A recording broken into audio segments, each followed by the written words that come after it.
All right. Well, hi, everybody. This is Chuck Offenberger from the class of 69, talking to you from Cooper, Iowa. And I just told our others here on the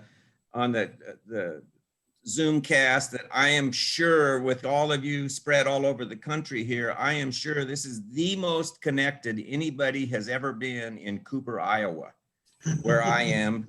Cooper is population 30. We're an hour west of Des Moines, but we're glad you all would join us here today for what we think is really going to be a grand celebration of the university that we all love, and also a great chance to pick the memories in the heart of John S. Beasley II, the Vice-Chancellor Emeritus of our university, and we'll get to him in just a moment. But to make this an official event, we are going to call on Commissioner Douglas T. Bates III in Centerville, Tennessee, to call this session into order. Doug?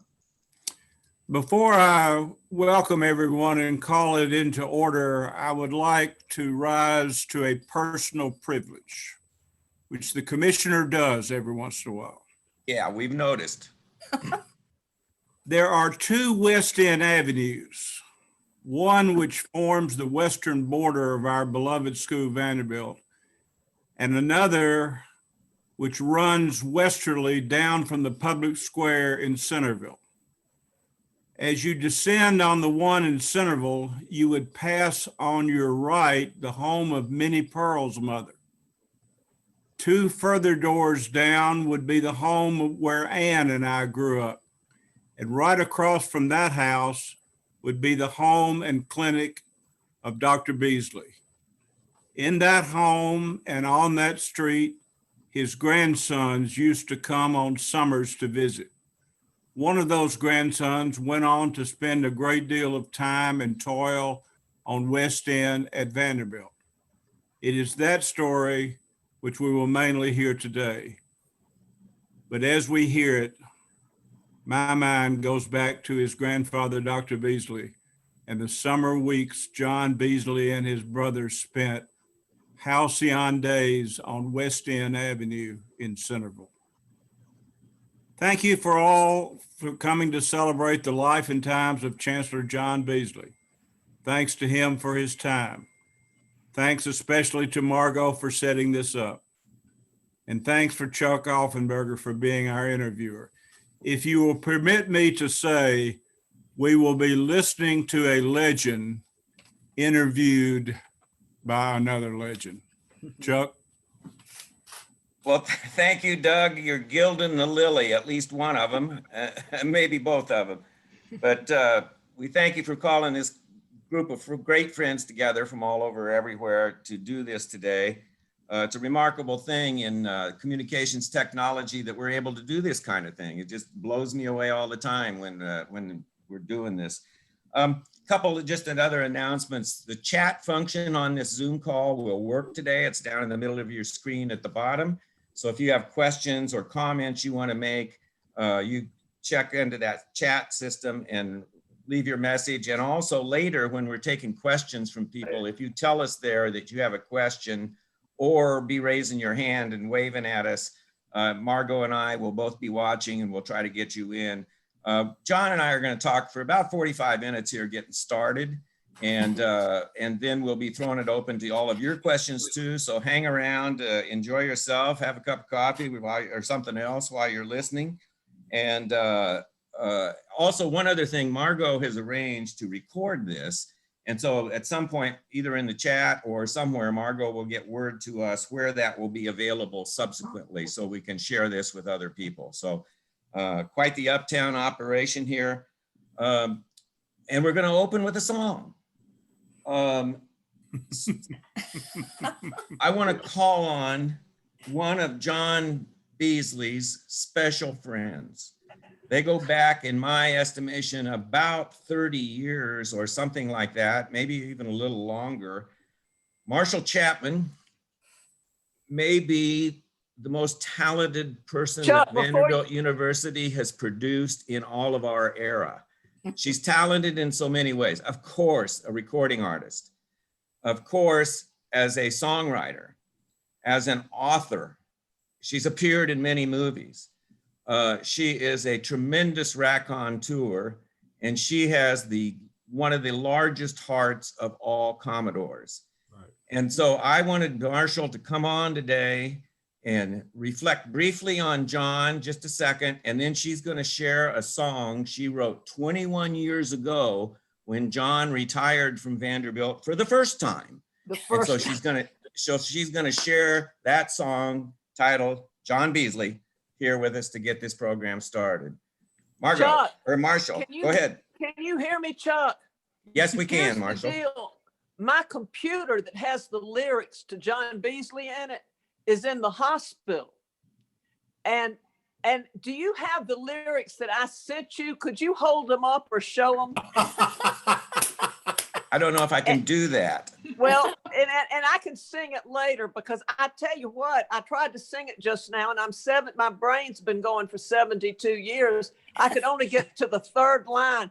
Now, my favorite line is in the whole song, and it's as good a line as I wrote in Betty's Being Bad, which was a #1 country hit, that said, a 45's quicker than 409. Betty cleaned the house for the very last time. Well, John Beasley is a song that I'm very proud. It's as good as any song I've ever written. I tell you very humbly. All but a handful of. Oh God, can you turn that? And so the line is, if booze was schmooze, we'd be drunk all the time. He makes us feel so good, we don't care if he's lying. That's all I got to say. I met John Beasley when was it? I think, oh God, I decided to give some money to Vanderbilt. Big mistake. But anyway, John, that's how I got to know John Beasley. And but you asked him, you had a question for him the first time you got to where you could really talk to him. And that referred to his title. You asked him. Well, I asked him one time, I said, John, what exactly does a chancellor do? And he said, well, my dear girl, they chancel. John, that's good, sweetheart. That's as good as it gets. It's a verb.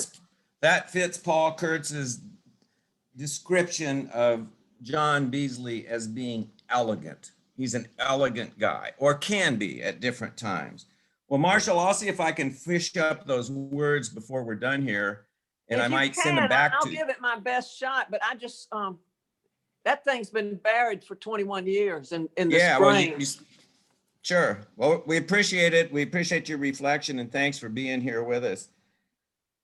John Beasley, we're going to start off here.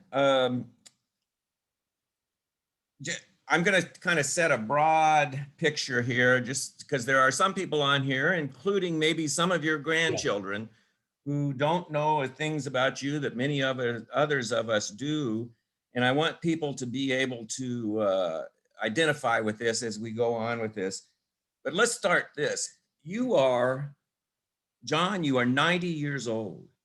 You have to feel like you have been incredibly blessed to have the health you do, and as sharp as you are mentally at this stage in your life, where your memories are as on point as they always are.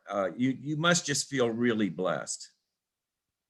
I do feel blessed. My life has been just a record of blessing. Marshall sang the song she did. Only a fool would go on after Marshall, and I'm such a fool. But she wrote this song, and she was at my, as you say, at my retirement. Daryl was there, I remember, and it was under a big white tent on an alumni lawn, 400 or 500 people in black tie, and Marshall and the Chancellor White was presiding, and there were about 5 places that people were going to talk, and Marshall was one. And she got up and she said, "I've written this song. but because of the dignity of this occasion, I will not sing it. I will merely read the lyrics. And then she read the lyrics, and people came screaming to their feet, screaming to their feet. They were so funny, and they were just great. And then at the end of the evening, the chancellor said, to close this, I want you all to look at the television screens that are under the tent here. And they played the song, Marshall. They played the song, and I've got it right there on a disc. John Beasley was a little baby. It's hard to believe, but it's true. Born with a silver tongue in his mouth, so he could charm the likes of me and you. That was Marshall was something. So yes, and I'll tell you one area in which I was really blessed. When I came, when I had finished intelligence school in the Navy, and I thought I was going to be sent to an aircraft carrier, and I was sent to the Far East. And there was only one other member of my class who was going. He was going to the east to the West Coast, and he came down from Yale to ride out with me. And I got him a blind date with a girl that I barely knew, but I knew who she was, and that was Allison Tidman. And that night, over bad coffee, waiting for the second showing of a movie, I fell in love and courted her for 2 years without seeing her by mail, and was lucky enough to marry her. So it's been blessings all along. I believe Allison Beasley is, I think you told me that she is a former Miss Vanderbilt. She was Miss Vanderbilt in 1955. In those days, well, when in the years that I was there and the years she was there were 4 boys for every girl. So it was a great place for girls to go to school. And the boys elected a Miss Vanderbilt, and she was Miss Vanderbilt. Which brings up, John, tell me what family you know of that are on this call today, or on this Zoom session today. Just, it'd be interesting. Okay, well, I saw that Marietta Burley had logged in. She is my first cousin. There were 11 of us, and she and I are the only ones I think that still exist. And my daughter, Eleanor Nally, is on the call, and her daughter, Julia Nally, my granddaughter, is on the call, and Julia is a senior at Vanderbilt this year. And then my son, John S. III. John S. I was my grandfather in the home of Douglas Bates.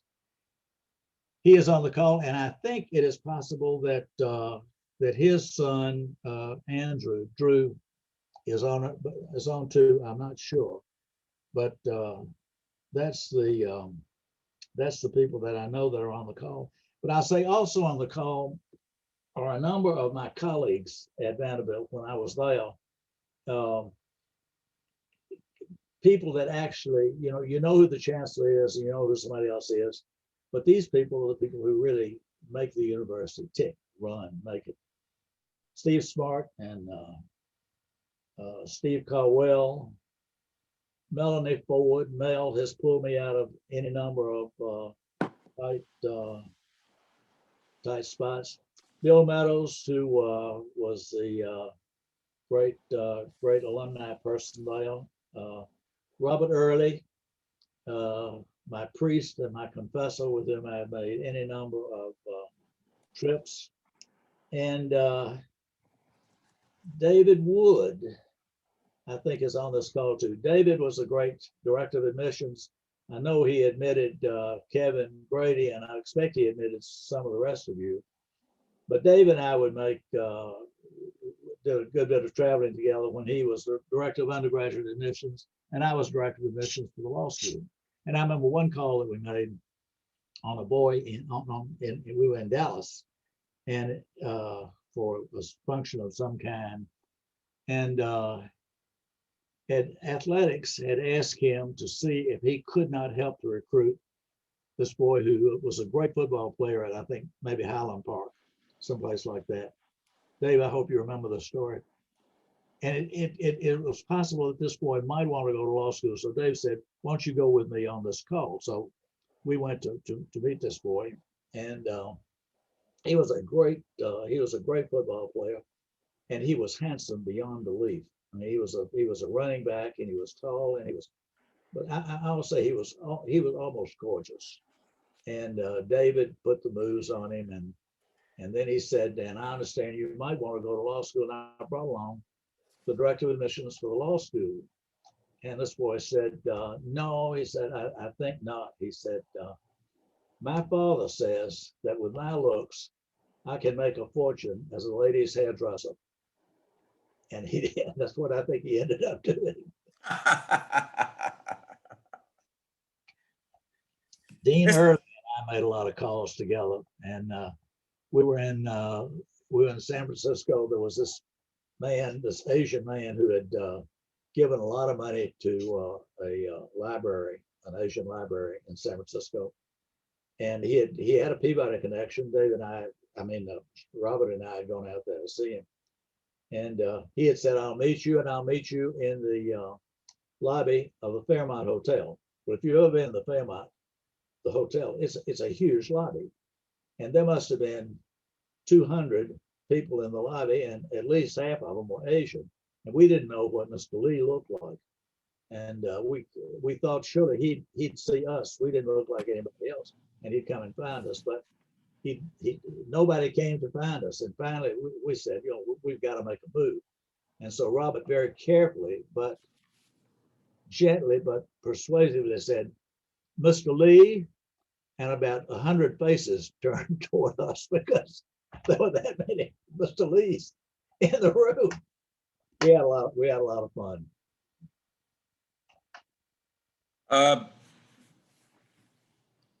John, I want to start off, as I said, I'm going to build this broad picture to start off, and I guess I'm going to call it a 70-year view of Vanderbilt U, because I mean, that's how long you have been involved from your first student days until the present time here. Just a couple of bigger questions, and this is probably more for people on this that are not familiar with all you did at Vanderbilt. But you worked for 5 chancellors. Let's see, let's set it quicker. You were a undergraduate student. You graduated in 1952. 52 from the college and 54 from the law school. You could do it in 6 years in those days. Yeah, and what was your undergraduate major? I majored in mathematics, and I minored in psychology because I wanted to understand myself, which I never did. Then on to law school, where you got your law degree. And then did you go to the Navy from law school? I did. I went to the Navy. I thought after law school, I thought I would, the draft was still on. My mother, who was a woman of incorruptible moral rectitude, was on the draft board. She had a volunteer position on the draft board, and the chances that I would be escape the draft was remote. And so I thought I would go to the Judge Advocate General's Corps in the Navy. And I got a call from Paul Hartman. He was the great contracts teacher. And Hartman said, "You are not going to get to go to JAG because they don't have time to find out if you pass the bar." So he said, "I think you need to do naval air intelligence." Well, it turned out that Hartman had been in naval air intelligence in the Second World War, and he was a kind of a recruiter. So I went down. I said, "Paul, I am a chronic seasick." He said, "Well, they won't put JAG lawyers on ships." So he said, "I think you need to do air intelligence. If you have to go on a ship, it'll be a big aircraft carrier. So, and that'll be very stable." So I went down and signed up, had to go to OCS, which is the worst thing I ever had to do in my life, surrender I had hair then, had to surrender that, my shoes, my personality. But somehow I got through that. And as it turned out, nobody in my group of OCS had ever met a Southern person. And they couldn't wait to hear me talk because I talked like you from Williamson County, and they'd never heard anything like that. But there was another Vanderbilt guy in my class, and that was Hayne Hamilton, who I see in this morning in the paper has just died. And he and I had done campus musicals, 2 campus musicals together. And so we decided we would do a musical for the last night of our OCS thing. It was a custom to do, and we did it, and it was a big success. But I finally got through. I got my. Did you say a musical? A musical, a Navy musical. Actually, I wrote a song about how pieces of a weapon are put together, disconnected to the tune of Dry Bones. So anyway. We may have Beasley and Marshall Chapman on the road together before this show's I can't do that. Only Marshall can do that. But went on to a couple of other schools, and then to the Naval Academy. I mean, to the Naval Observatory in Washington, which is today where the Vice President lives, to intelligence school, and from there to the Far East. Wow. How long were you gone in the Far East? I was in the Far East for 3 years, and they told us that what we would do at intelligence school, we would each be assigned to a naval aircraft squadron on the East Coast, and every few months we would board a carrier and go to the Mediterranean where there were beaches and women. And that happened with all but 2 of us. And I went kicking and screaming to my assignment, which was, I just hated the idea of it. And it turned out to be the absolute best thing that had ever happened to me in my life. It was to the staff of a brilliant rear admiral, young rear admiral, who ultimately ended up as the chief of naval operations, top man in the Navy. And we were shipboard based on a top heavy seaplane tender in the South China Sea, typhoon capital of the world. And it was my job to brief him every morning at 8:30. And he was the greatest leader I ever knew in my life. And his pictures on my credenza has been on my credenza every day of my life. What was his name, John? His name was George Anderson. And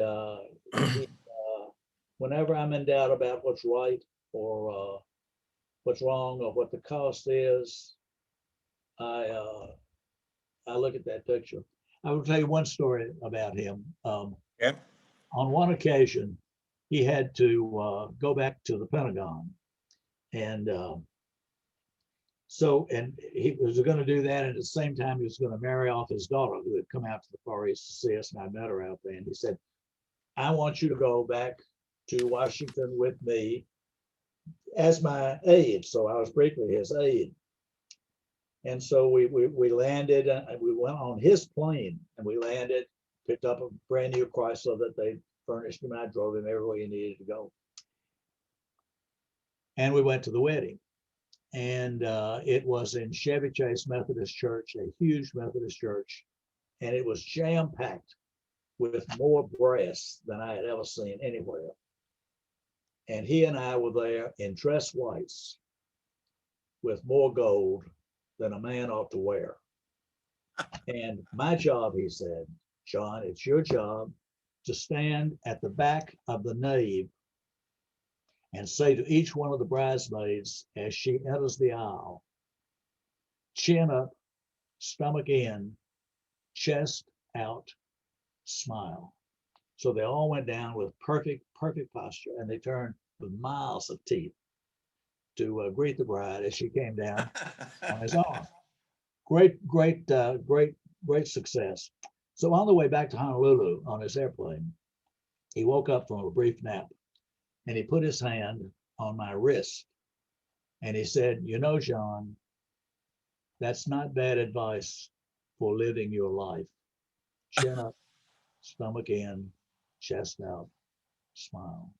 So in good times and bad times, I try to abide by that. Fantastic story. Let's go,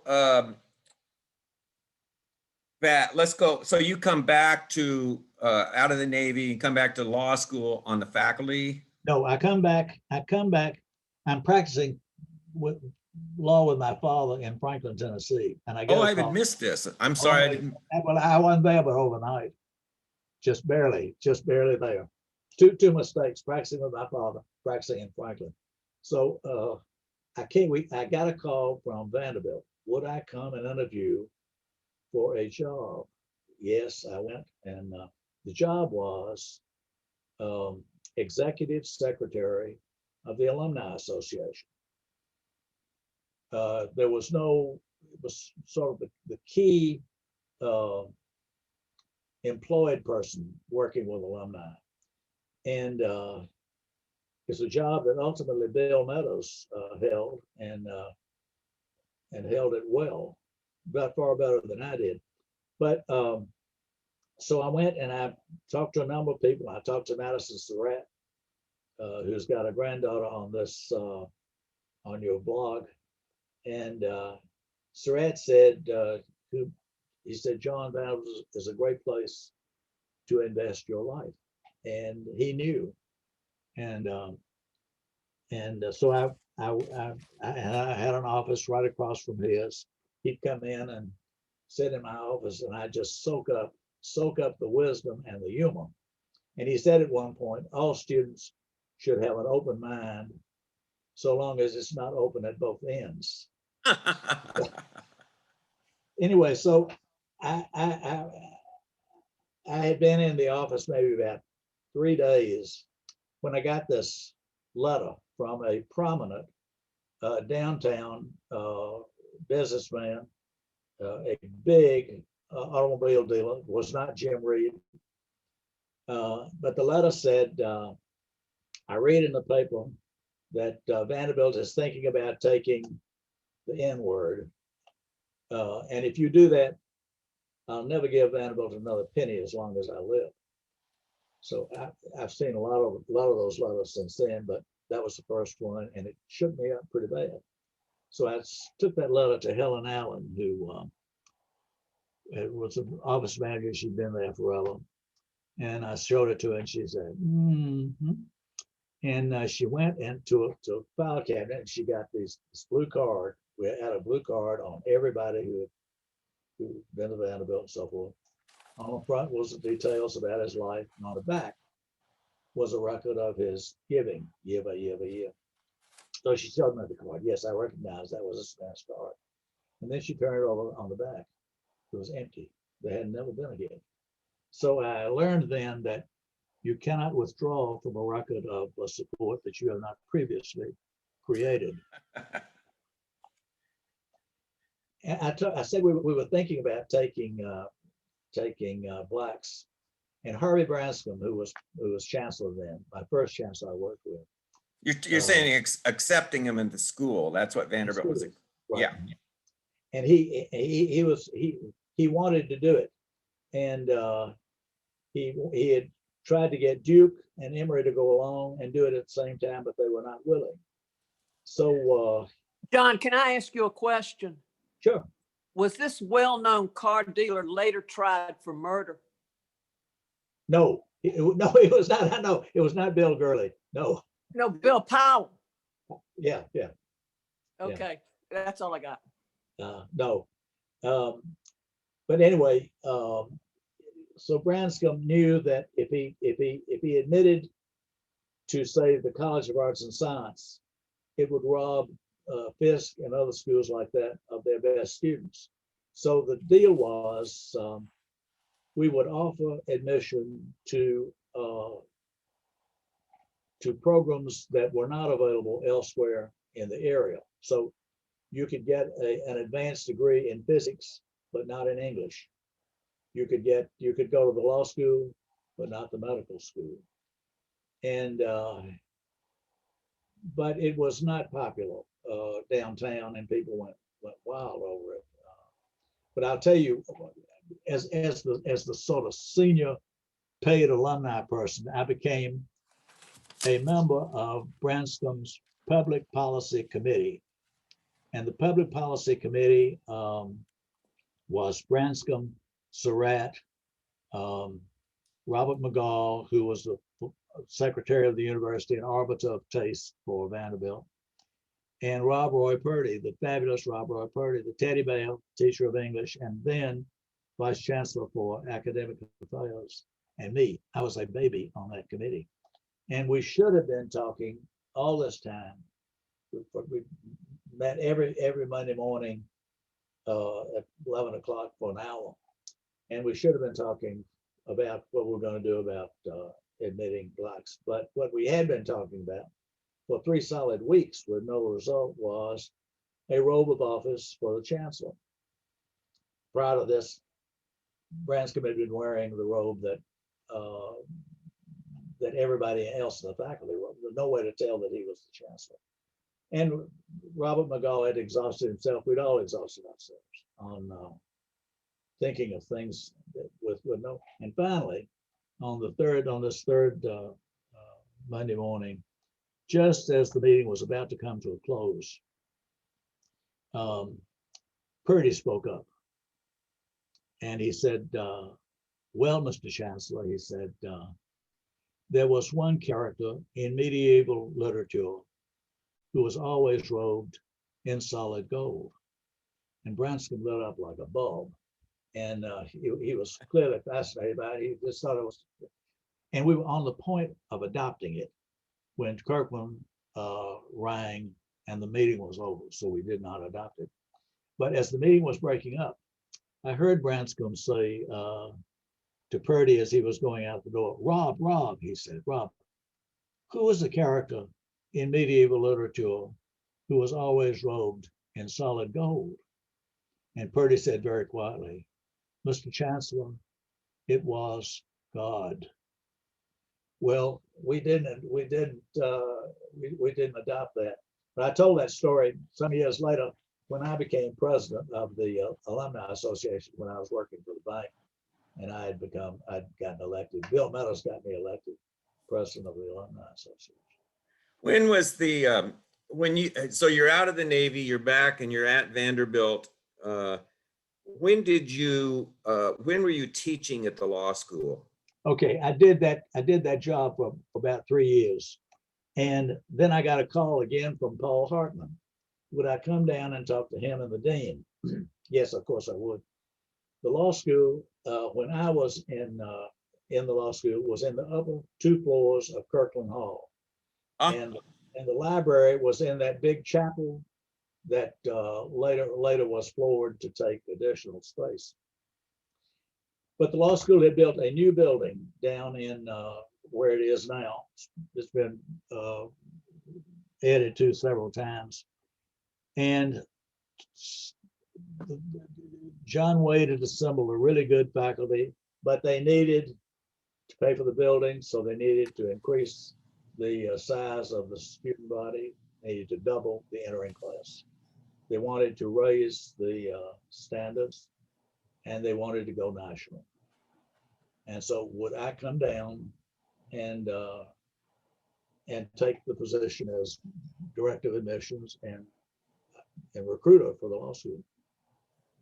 When I had gotten out of law school, I had felt pretty critical of the law school because I realized how very little I knew even after 3 years. And then I went to the Navy, and I was with these guys who'd gone to Yale and Harvard and Chicago and Stanford, and they didn't know any more than I did, and they didn't know it. So I felt much better about the law school, and I loved the law school. So I went down and took that job. And it was daunting in a way, because to double and to increase and go national were three hard things to do at the same time. But we created a little faculty admissions committee, and most of the faculty were willing to visit A school, Tulane, SMU, Rice, on a one-time going out and do it.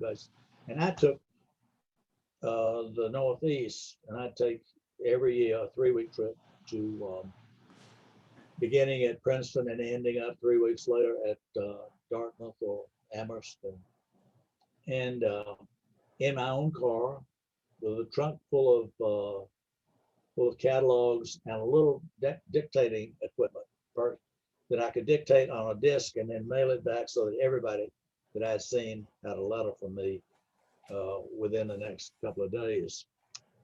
And the first year, I only saw a very few people and pre-law advisors.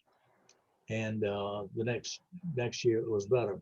But I remember seeing the pre-law advisor at Amherst on that first trip. And I always followed Dean Laddie of Duke. And our dean had learned that Dean Laddie had told Amherst that they would give a full scholarship to any person that he chose if they came from Amherst. So Dean Wade said, I want you to do that too. So I met this pre-law advisor at Amherst who was a fake Englishman. Very dismissive. And I said, our dean has said that you might have, we will offer a scholarship to anybody that you choose. And he said, oh, God, how big? I said, well, full tuition. He said, oh, and what is your tuition? I said, it's $830 a year. And he said, oh, you mean you wish to buy one of our students for $830? Well, it was a good, so the next year we changed the tuition to $1,230. And pretty soon we didn't do any good at Amherst, but we did really well at Yale. We did well at Princeton. And it wasn't long before Yale was the second largest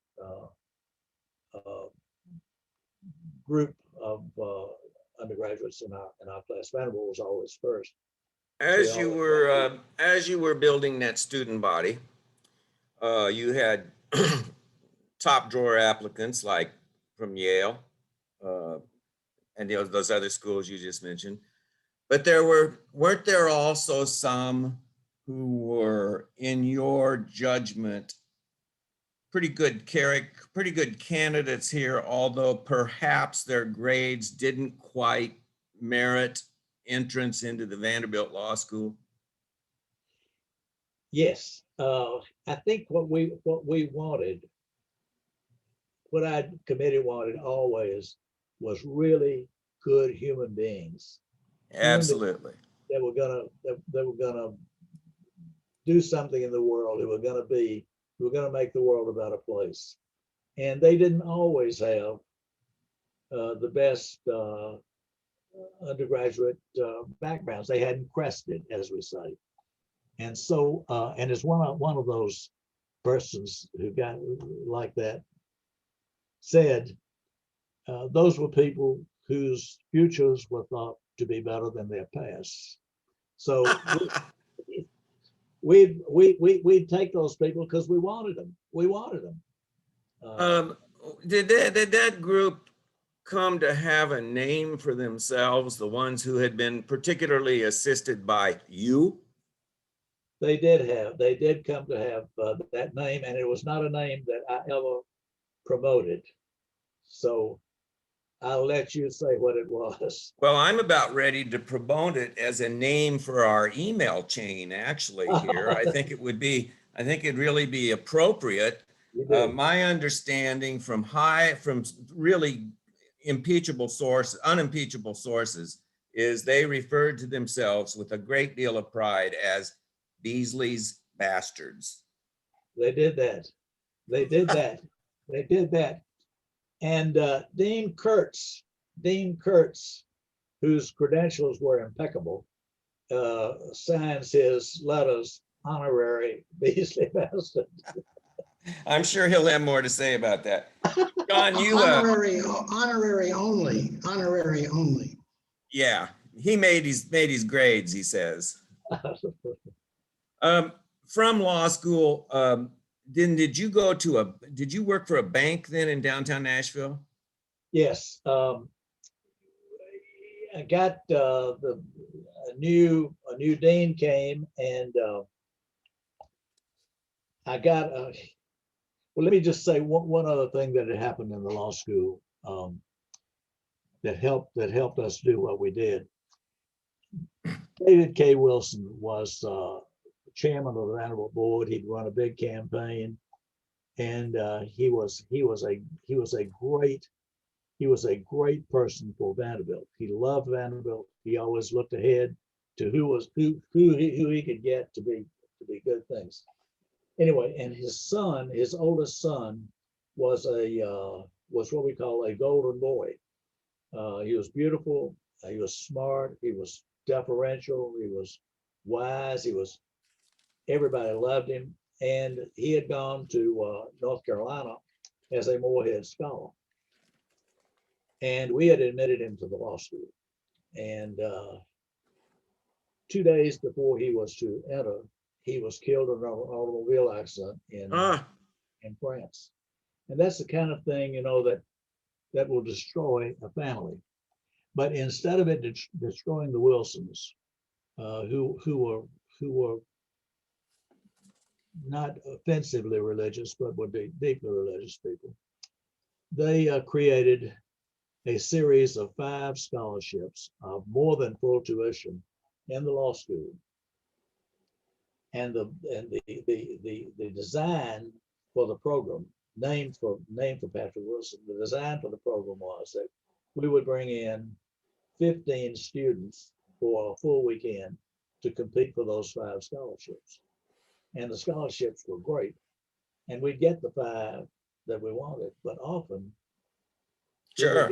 8 of the others who had seen Vanderbilt for the first time wanted to go to school with these other scholars that they'd been with. And it was like a rocket boost in terms of recruiting. But And we're talking here, this is happening in, I'm guessing here about 1970, early 70s? no, mid 60s. Mid 60s, okay. Mid to late 60s. All right. Okay, but you left the law school, went to the bank for a while. Right.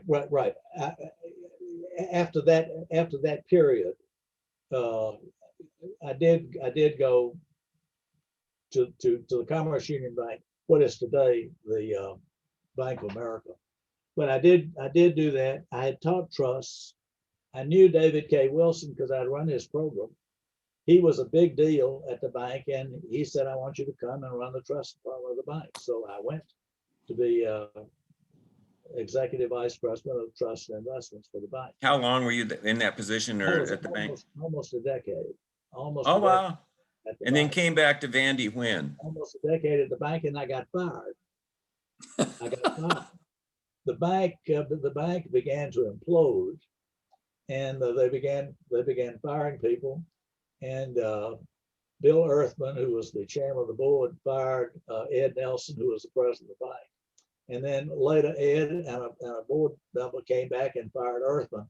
Everybody was, but I was one of the firees, and Vanderbilt was then in the midst of a campaign, a big campaign called the Centennial Campaign, and Pat Wilson said, come and take a position as National Alumni Chairman for that bank. So I did, and that's how I got started really in fundraising. We raised a lot of money.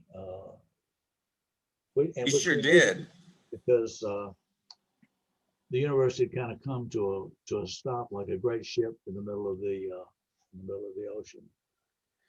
I I want a couple of quick things here. And from that point on, the rest of your career, you were working in development and advising the chancellor's key personnel, key member of the leadership team at Vanderbilt over that time. A couple of big questions, John. How much, we haven't really talked about your undergraduate years yet. We'll get into that a little bit, but from 1948, I think was when you first came to Vanderbilt, 47 or 48. But from that point to today, how do you characterize or how do you articulate, how much has Vanderbilt changed in that time in your view? It's a fair question. So it's changed a lot, and it hasn't changed any. I mean, it hasn't changed any in the sense that if it was a magnolia tree, then it's still a magnolia tree. I mean, the shade is broader, the roots are deeper. It requires lots more feeding than it did, but it's still a magnolia. It's still a teaching institution.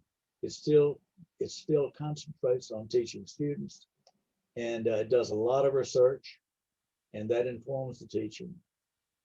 And how it's different is, of course, suddenly it's widely known. It's known everywhere, and where, you know, when I went to college, if you passed the nasograph test, breathing on a mirror and it fogs, you got in. But now there are 30-something thousand applicants for 1,600 places. And it's, and because our alums live everywhere, they live everywhere from Singapore to, I'm thinking about Singapore because I just got an email from somebody in Singapore whose child wants to come to Vanderbilt today.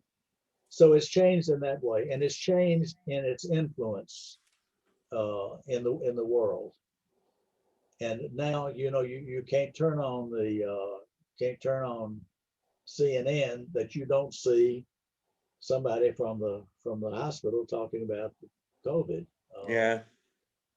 So that's mostly, and of course, in terms of you know, far more women come, far more Asians come, far more blacks come, far more Latinos come than did. And when I came to Vanderbilt in 1948, you came a week early and you rushed for college fraternity. And now, and 85% of the student body was in one. Now it's way less than half for boys and around half for girls. They were what? Were you say where they were in the Greek system? I'd say 85% when I was a freshman, 85% were in the Greek system, and now it's much smaller. What do you, another big question, this is more for you personally. What's the biggest thing you did for Vanderbilt? What's the biggest thing I did? Far too many things to narrow it down to just one. But I mean, with your team, you certainly, we can say you raised hundreds of millions of dollars. I can tell you where I was useful. I was useful in accumulating resource. I was useful at that, and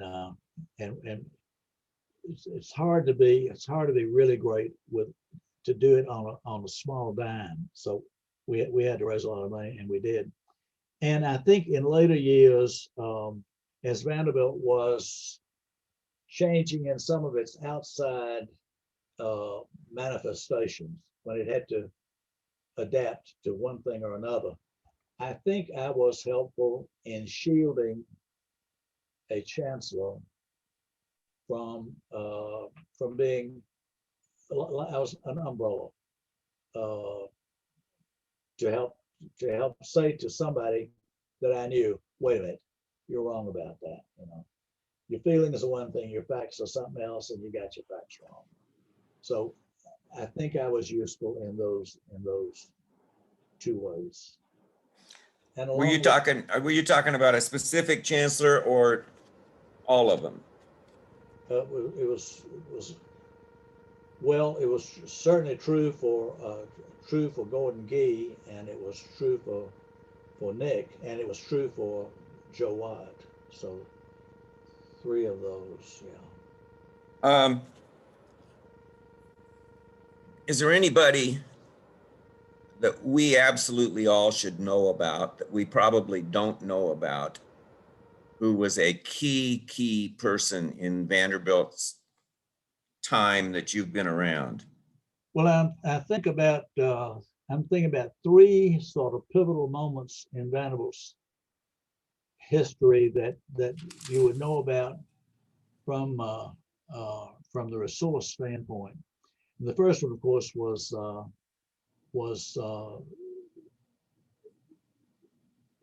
Harold Sterling Vanderbilt.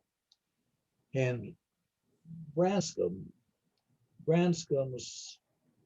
how he got Harold Sterling Vanderbilt interested in the school is a remarkable story, and he has put together a short monograph which he shared with one or two trustees and with me, and how he managed to do it.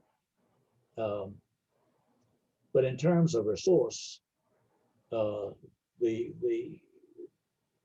amount that Vanderbilt gave, Harold Sterling Vanderbilt gave, and then when his wife died, that she gave, was very, very substantial. And that was when $30 million was really money. $30 million today is, you know, it's not chicken feed, but it's not what it was in those days. But I'll tell you a story. When Alec Hurd was, and Hurd worked on that relationship once it had been established. Hurd called me at the law school one day, and Mr. Beasley, you can even hear him, hear his story. He said, Mr. Beasley, he said, Mr. Harold Vanderbilt is in my office, and your dean has prepared a document for the Ford Foundation on the future of the law school. I'd like to show that document to Mr. Harold Vanderbilt. Would you send it up? Well, we always had a student. This is one of the ways we were able to pay to get money into a student's pocket. We always had somebody in what we call the Xerox room to run errands.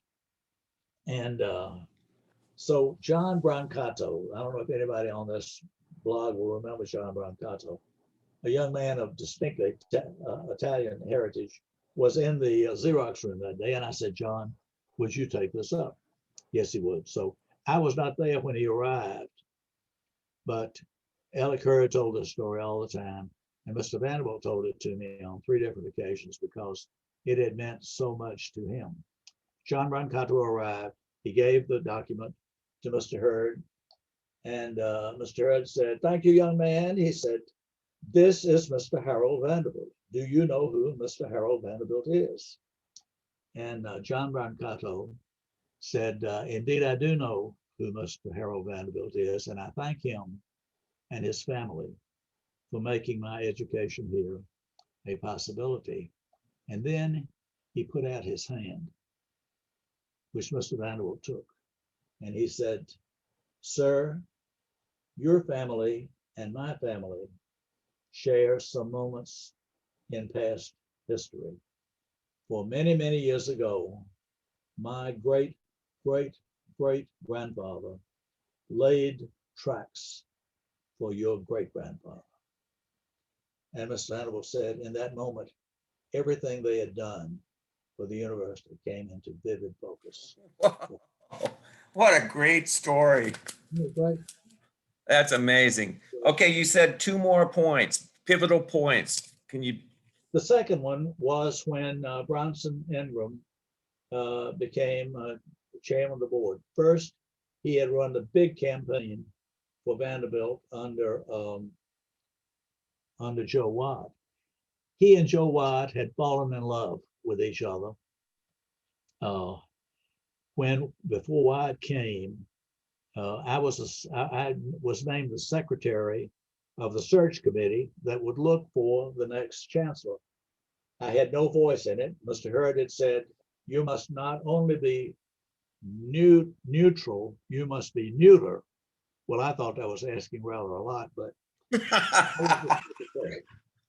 I was a secretary, and we had a committee. The chairman of the committee was Bill Vaughn, whose father had taught mathematics and physics and at Vanderbilt, and who had been the president of Eastman Kodak, and who had been the president of the Vanderbilt Board of Trustees. He was the chairman of the committee.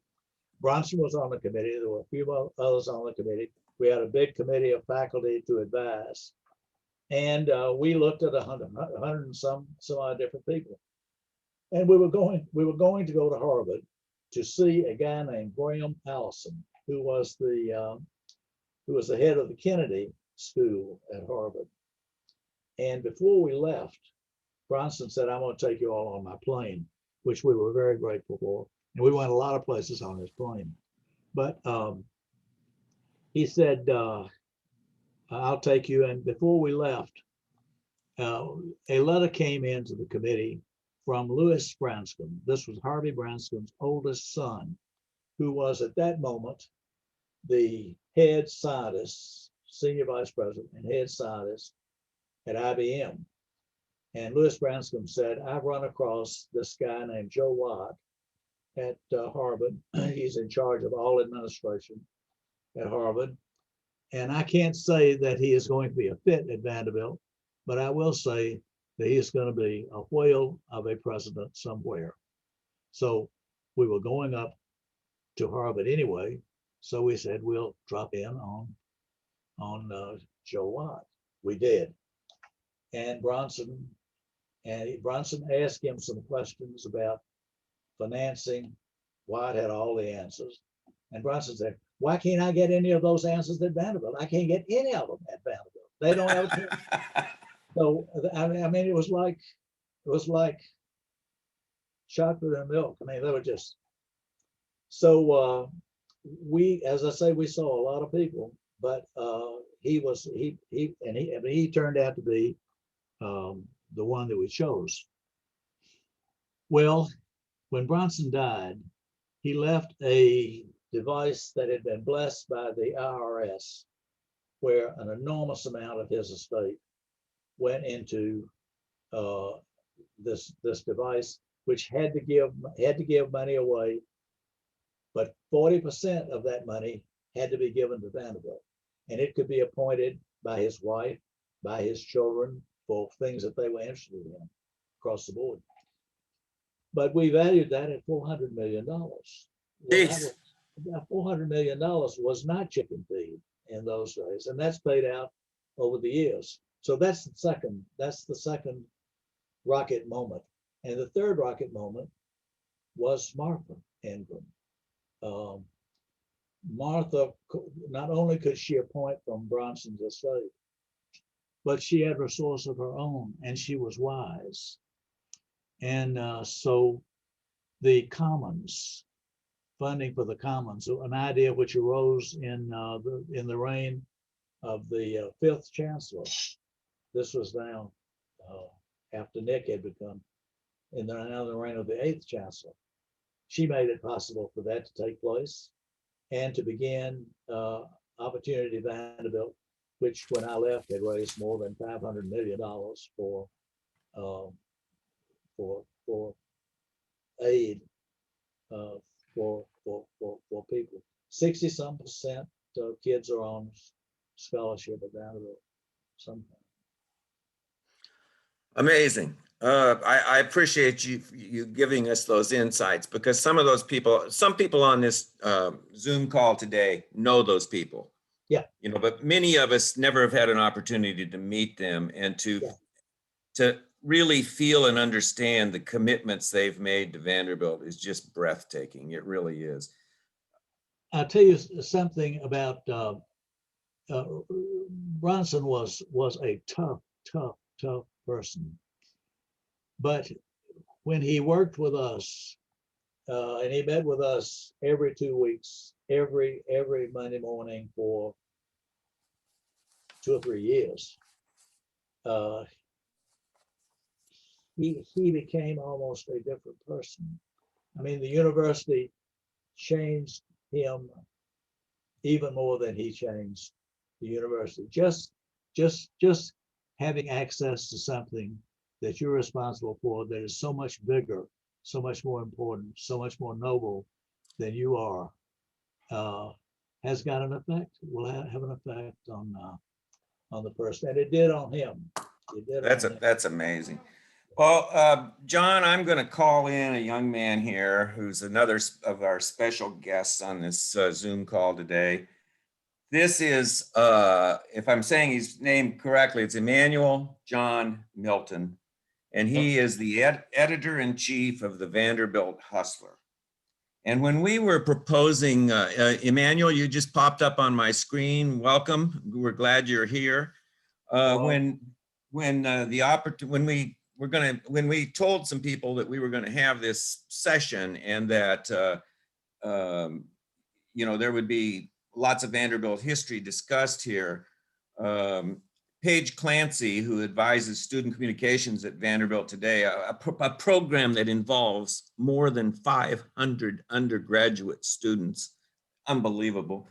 She said the Hustler she says, I don't know whether you can do this. She said, I don't know John Beasley very well, and I don't know how he would look on this, but do you think there's any chance that he would allow a Hustler writer to be there? And I said, well, Paige, since I was the Hustler editor back in the glory year of '68, I said, I'd be all in favor of that. And I said, I sure as hell bring it up and ask John how he feels about it. And so I said to John Beasley, and Emmanuel, keep in mind, I'm just getting to know this guy myself, okay? And so I've got him on the phone and I said, John, Paige Clancy over at Student Communications has asked if they might have a Hustler writer who would be interested in this to come join in and ask any questions he wants to or whatever. And I said I would at least bring it up and talk to you about this. And I said, John, I just want you to understand one thing, that as a former editor-in-chief of the Hustler myself, I, of course, am in favor of this.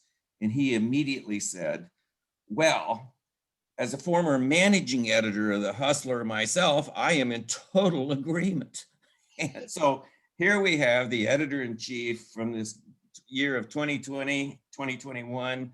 Emmanuel, you've done a tremendous job on the Hustler, and I really admired your work. I will say that when I told Paige that John was inclined that way, John had one more caveat. He said, if they're going to send somebody over to be on this Zoom call, could you ask them to send somebody who likes old people? Yes, you got So, Emmanuel, first question to you: are you okay with old people? I'm perfectly fine with old people. Good. Well, Chuck, I've got a question. I've got another question for Emmanuel. You Yes. said he's the editor-in-chief of the Hustler, okay? I need to know, is he sleeping in the office? That's what I need to know. So, are you sleeping in the editor's office of the Hustler? unfortunately, due to COVID, our editor's office is locked. So I am sleeping in my apartment. Damn it, But, it should have been locked back in 1968, to tell the truth. But at any rate, you fire away at any question you want to ask Chancellor Beasley here. And I have also provided Emmanuel with your phone number, John, so he can follow up later, should he desire to write anything and he wants to follow up. Do you have any questions? I mean, this guy has been around Vanderbilt for 70 years. Can you imagine that? 70 years. What occurs to you? What would you want to know from somebody like that? I guess just being selfish here, I'd want to know about how admin's relationship with the Hustlers evolved over the years, and how has it been strained? Has there been parts where you guys have been pretty mad at the Hustler and then maybe liked us again and then went back and forth? And I guess in general, I'd start off with that.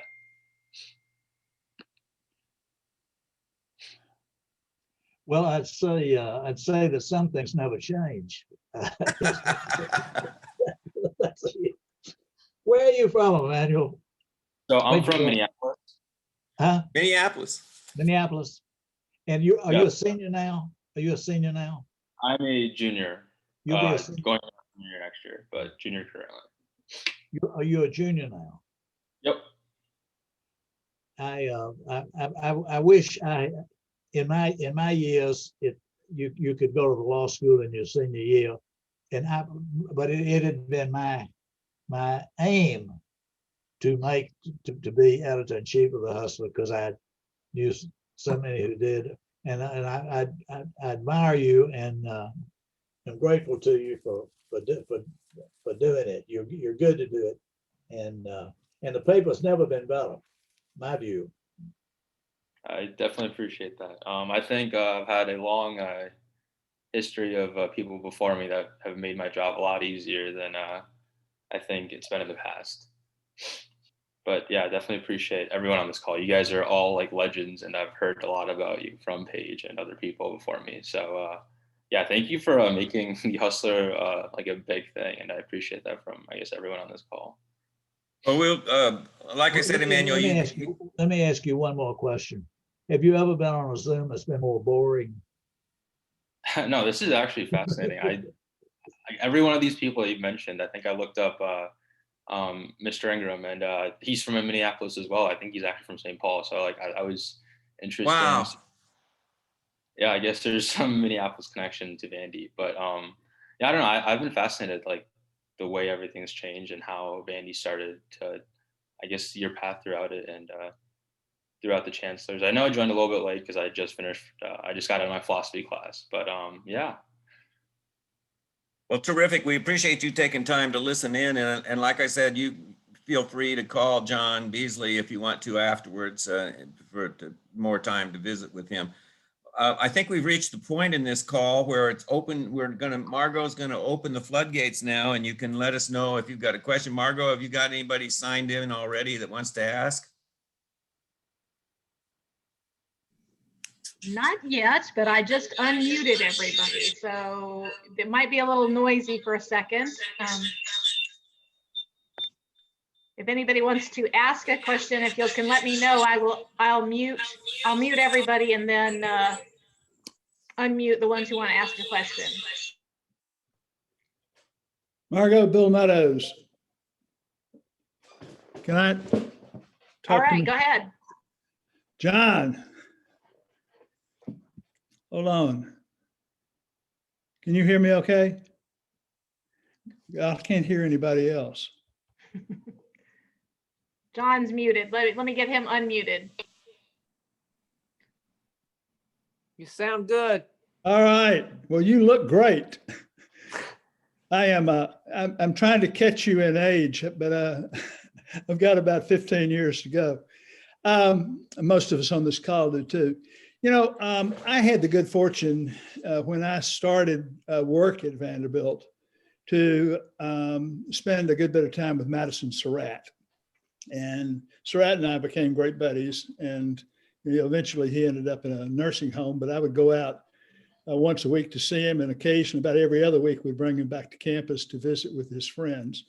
So, you know, I have learned to think of you in your advancing age as Surratt's replacement. I mean, Surratt was sort of the dean of alumni by the time he finished his official role as dean of men. I presume was the last job he had.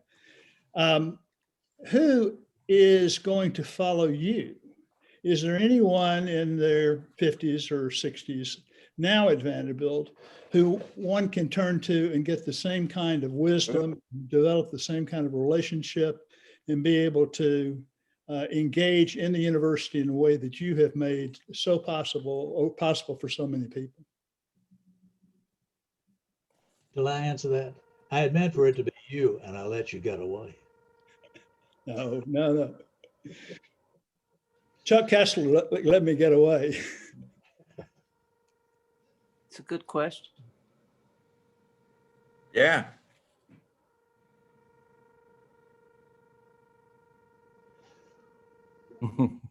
I'm not hearing anybody. Margot, could I make an observation? It's Jim Morgan. Mm-hmm. This is not really a question, John. This is more of an observation. But I was thinking when Chuck asked you the question about the, you know, greatest impact or the greatest thing that you Tufusky. effect that you think you might have had on Vanderbilt. I've got a feeling that a lot of people in this group, and I would bet maybe thousands of others, would say your greatest impact is a little more subtle than that. That it's people like myself who know you from a distance, but feel like we know you really close, that have communicated a few times or heard you communicate and are part of this 70 years that you've given of yourself to Vanderbilt. And I think without you realizing it, you have mentored, you have showed leadership, you have shown kindness, you have shown strength, and I think you've affected lives. And I think, Chuck, my answer to that question on behalf of John would have been the lives he's touched and affected and positively impacted for those 70 years are probably immeasurable. And my guess is he doesn't even fully understand that, which is why he couldn't have given that answer if he had been unmodest enough to do so. But I wanted to throw that out because when you asked that question, it just immediately came to my mind. Wow, I know what the greatest thing he's done. The greatest thing he's done is just be there for others.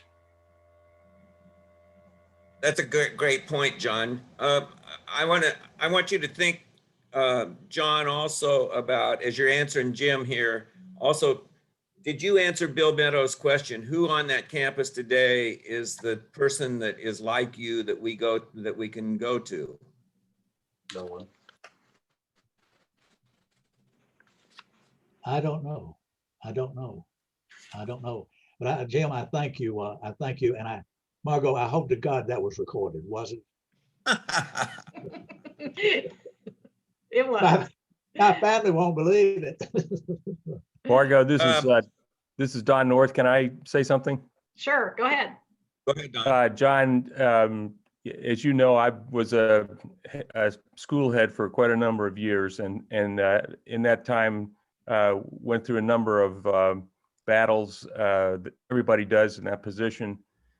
And your answer to the question of what your greatest contribution was really deeply resonated with me. The second point you made was that you feel like you protected the chancellor for, in times of difficulty. And the one thing I would say is you couldn't have done that if people didn't automatically understand your integrity and have great trust and faith in you as a man, as a professional, as a representative of the university. And so I think I want to just kind of piggyback on what Jim said. Oh, I thank you, Margot. Did you get that one down? I got them all. Thank you, Donnie. That's a good point. No. Don, I quote often the story you told me about when you were a teacher and the father came to you and said, my son's goofing off, and you said to him, you have to lead a horse to water, but you can't make him drink. And he said to you, I want you to make him thirsty. Great line. Whoa. Yeah, that's great. 1,000 times. Marco, I have a question. John, Chris Fletcher has got a terrific question here. Chris, I'll just ask this for you. It says, what is the single challenge facing VU today that concerns you the most? Great question. The single challenge that facing Vanderbilt University today that concerns you the most? Well, I don't know. I don't want it to lose its character. I don't want it to try to be something that it is not. If you think about say symphony orchestras, there may be maybe a dozen great ones in the world, maybe only a half dozen, and they all play the same music, but they don't sound exactly alike. But when you're in the presence of one, you're in the presence of a great orchestra. I want people to know when they're at Vanderbilt that they're in the presence of a great university. It doesn't look like anybody else, but they know they're in the presence of a great university. I don't want us to give that up looking for something else.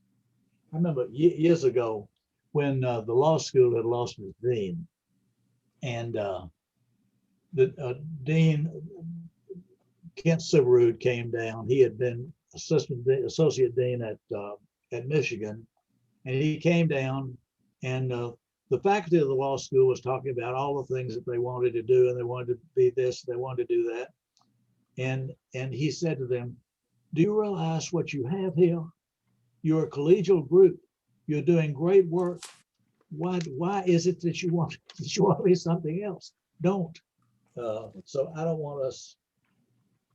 I want us always to be true to ourselves and to our history. Margo, I've got a question. Margo, Go ahead. can I ask it? Sure. Okay. Can you hear me? Go ahead, Kevin. Okay. During the late 60s, when we were, most of us were on campus, there was the open forum, and Chancellor Hurd went to battle for us and students, particularly the Hustler, and so forth, to be able to print different views that were not exactly mainstream with a lot of Vanderbilt alumni.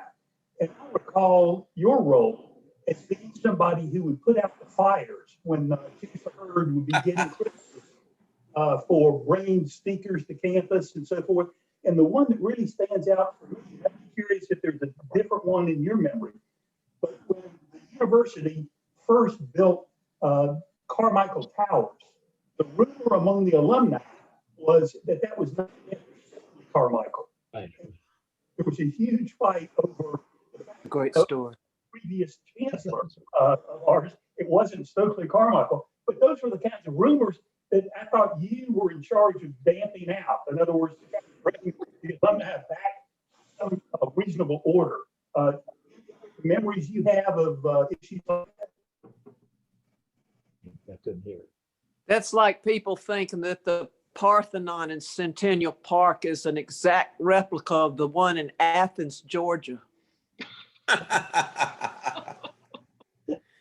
But John, you have Steve Smart, another one of your old colleagues, said to me the other day, I was talking to him, and to write to Kevin's point, he said that he thought in his observation that many times over your career, you were sort of a fixer, that when stuff was starting to blow, either at the chancellor or at the university or somebody else at the university, maybe even coaches or whatever, that you were often the person who was brought in to calm down some upset person on the outside. Well, I wasn't brought in. Often it landed on my desk because they're writing me.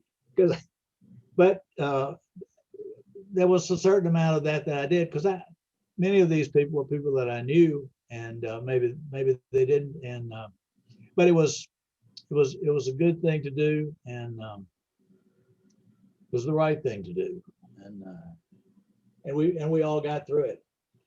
Kevin, I barely heard what you said, and I wish I had heard it.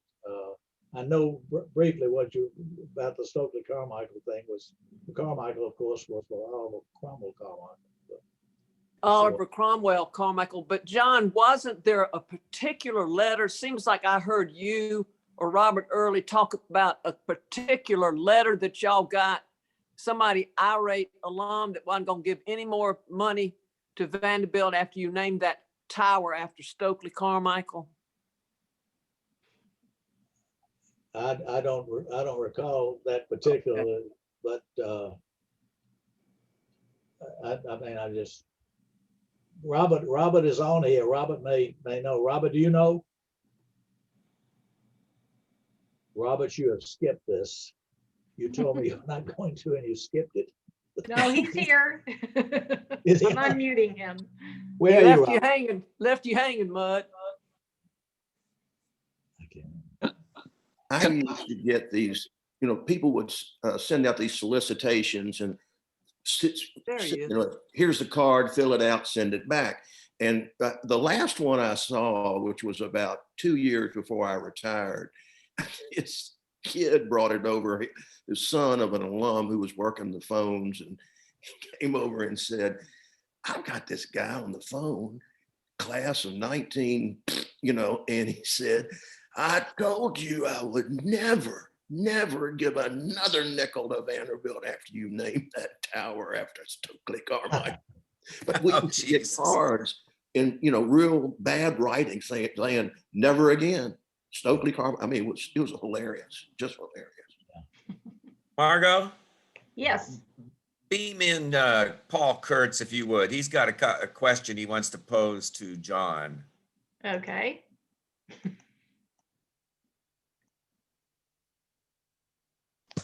I like the idea of beaming him in. That's. Is he awake? He's gone to sleep. Dean There Kurtz. he is.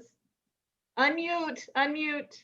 Okay, John, I want you to tell everybody about the bait and switch financial aid package at the law school when you were the associate dean. Thanks, Paul. You want to set it up? You want to set it up before? Oh yeah, I'll set it up. John was associate dean when I was in law school. At the end of my first year, well, I got a scholarship to come to Vanderbilt. And as I remember, the tuition that year was $1,200, and I got a $1,200 scholarship. So I naively assumed that meant I had a full tuition scholarship. And so at the end of that year, I got my grades, and my grades, if you'll pardon the bragging, but that's what I do, they were damn good. They were really good, okay? And then about 3 or 4 days after that came, a letter came that said, congratulations, you have retained your scholarship. Next year, tuition will be $1,500 and you're getting $750, okay? And I knew that was a mistake. I mean, surely that, but back then, remember when we used to pay minute by minute for a long distance phone call? Sure. Well, I lived in New York at the time. I know it doesn't sound like that, but I did. And I couldn't, I didn't think, especially since my scholarship had been cut, I couldn't afford a phone call. But I figured we'd straighten it all out when I got to school. And I'd never met John before this, as I remember. So as soon as because I was going back to school in a couple of weeks. So when I got there, the first thing I did was I made an appointment to see him. And I told him exactly what I just told you about my grades, about my scholarship, about tuition, and about my new scholarship. And I said, surely that's a mistake, Dean Beasley. And he said, and now you can tell them what you said. Well, I don't remember what I said, but of course, you were one of the star students, and you were one of the star recruits. But the law school didn't have any money. It just didn't have any money, and so we were always trying to moderate things. But you know the story. All of you know the story about the guy who dies, and he reaches St. Peter's at the gates, and St. Peter says, we got a new policy. You can choose heaven or hell. You can do whichever one you want. You can have a day in each place. And so the guy says, oh, okay, so I'll start with hell. So he goes to hell. He's very surprised because it's golf courses, green grass. There's a buffet table with shrimp and lobster and everything, gorgeous women. And the next day he goes to heaven to try that out. And it's, people sitting on a cloud playing a harp. And so he says to St. Peter's, I think I'll take hell. So he is sent to hell, and it's when he gets there, it's fire and brimstone. It's everything you always known about. And he said, "What has happened yesterday? It was this like this." They said, "Yesterday we were recruiting."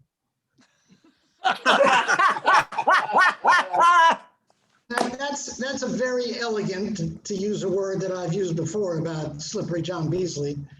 That's an elegant way to talk about bait and switch is what that's about. Well, thank you, Paul. I want to tell you, but I want to finish because I remember what he said. He said, well, you know, we don't have a lot of scholarship money and sometimes we have to move it around. And I want you to remember, I know that that's unfair, and I want you to remember that when we ask you for money, so that you can donate money to fund those scholarships fully. And here it is, 51 years later, and I remember it, and I give. So And you're doing it it. worked. Yeah. It worked. That's It right. worked. Thank you, Paul. I want to, Dave Glasscoff from Colorado makes a good point here. He says he loves coming back to Vanderbilt. He says he knows we all share this feeling. He loves coming back to Vanderbilt reunions and other visits now and being able to visit with Dean Caldwell and Casey Potter and Professor Susan Wiltshire.